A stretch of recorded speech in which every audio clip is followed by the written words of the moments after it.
పాకిస్తాన్ చివరకు నిజం ఒప్పుకుంది.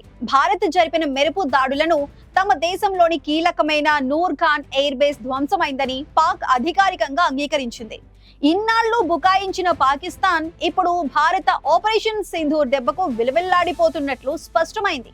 పాక్ విదేశాంగ మంత్రి ఇషాక్ దార్ స్వయంగా ఈ విషయాన్ని వెల్లడించారు. 36 గంటల్లో భారత్ 80 డ్రోన్లతో విరుచుకుపడిందని, రావల్పిండిలోని తమ ప్రధాన ఎయిర్ బేస్ మంటల్లో చిక్కుకుందని ఆయన పేర్కొన్నారు. అసలు ఏంటి ఆపరేషన్ సింధూర్? భారత సైన్యం పాక్ లోని 11 ఎయిర్ బేస్లను ఎలా మట్టుబెట్టింది?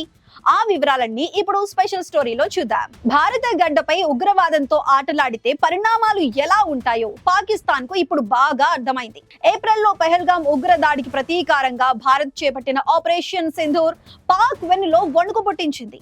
ఈ ఏడాది మే నెలలో జరిగిన ఈ మెగా ఆపరేషన్ లో భారత్ తన అత్యాధునిక డ్రోన్లు, క్షిపణులతో పాకిస్తాన్ లోని 11 కీలక వైమానిక స్థావరాలపై విరుచుకుపడింది. ఇన్నాళ్లు ఈ నష్టాన్ని కప్పిపుచ్చుకోవాలని చూసిన పాకిస్తాన్ ఇప్పుడు నిజాలను నెమ్మదిగా ఒప్పుకుంటోంది.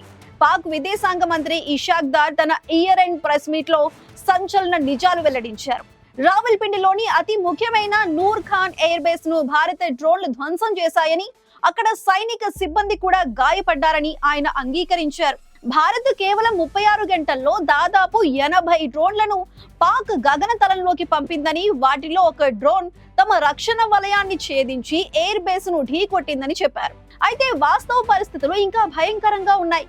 కేవలం నూర్ ఖాన్ మాత్రమే కాదు, సర్గోదా, జకోబాబాద్, మురిడ్, రఫీకి, భోలారీ వంటి 11 ఎయిర్ బేస్లపై భారత క్షిపణులతో విరుచుకుపడింది. శాటిలైట్ చిత్రాల ప్రకారం ఈ బేస్లన్నీ తీవ్రంగా దెబ్బతిన్నాయి. ఈ దాడుల్లో 100కు పైగా పాక్ సైనికులు హతమయ్యారని, అనేక ఫైటర్ జెట్లు బూడిదయ్యాయని నివేదికలు చెబుతున్నాయి. మాజీ లెఫ్టినెంట్ జనరల్ కేజేఎస్ ధిలాన్ చెప్పినట్లుగా పాక్ ప్రభుత్వం తన ప్రజలకు తప్పుడు లెక్కలు చెబుతూ నష్టాన్ని తక్కువ చేసి చూపిస్తోంది. కానీ వాస్తవానికి ఆపరేషన్ సింధూర్ దెబ్బకు పాక్ వైమానిక దళం కుదేలైంది.